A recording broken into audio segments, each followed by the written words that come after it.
Obviously, up to this point, you guys had the bye in the bye district and then got the win in 2 games in both the regional and quarterfinal. Can you talk a little bit about the regional and quarterfinal rounds? I felt like we played some really tough teams, which I was happy about. We saw some good arms to kind of prepare us going forward. Live Oak, I thought, was a very good and very talented team. It was a tough series for us, and I feel like it was good for us getting ready because we were really going to have our work cut out with West Monroe. West Monroe obviously fell to them last year. They're the 1 seed this year. What do you see in them this year? I mean, they're the same guys they were last year. They're all back. Pearson, Halsey, Federico can really hit. They bang. They got a couple of young sophomores, Rourke, that can really hit. Their lineup's a presence. They don't do much as far as stealing and stuff goes, but they can hurt you with the long ball and the double. Is your team excited to play them again for the revenge factor after last season? Yeah, I think so. I think they're looking forward to the challenge and hoping that we can maybe turn the tables a little bit. Has that put a little bit of a chip on your guys' shoulder this season, hoping to be back at this point to have a chance at winning the state title? I don't think so. I think our guys expect to be here. I think they know that we should be here. This group is really resilient. They've been through a lot. We've had some guys injured a lot this year and really played through it and came back for it on the other side. It was just always kind of the mantra all year long, was just really the next man up. And for this little group has done that all year long, and somebody has just stepped up big.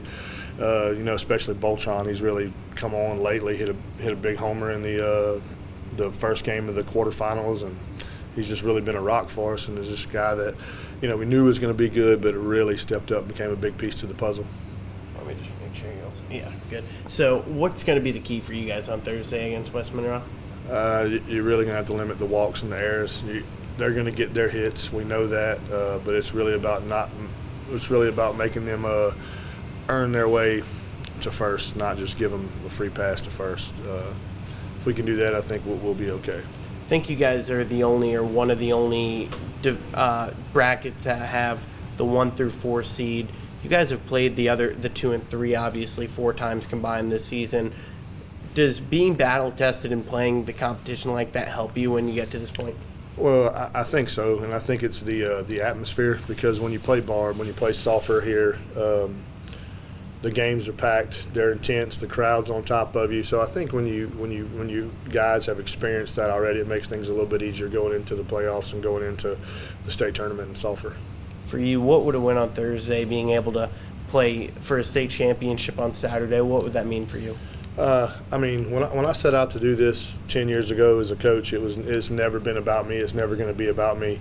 Us winning the state championship is about a goal that 40 young men set, and me watching them grow as young men. This group is really resilient. They really love each other. They've I've grown so much as a man just from watching these guys forgive each other, love each other, and do those things. And, they say it best, if everybody chased Jesus as much as they chased baseball, we'd be in a lot better place. Playing West Monroe, obviously, they're not a local team. You guys are playing just down the road. Will that help you guys on Thursday? I went back and forth thinking about that, because we play at the same time in Barb and Sulphur, so the crowd is just going to be – I just feel like the atmosphere, no matter what, is going to be pretty wild. I feel like all of Southwest Louisiana is going to be in there, and if that doesn't prove that, along with Iowa, Kinder, and all those guys, that Southwest Louisiana is the baseball hub, nothing ever will.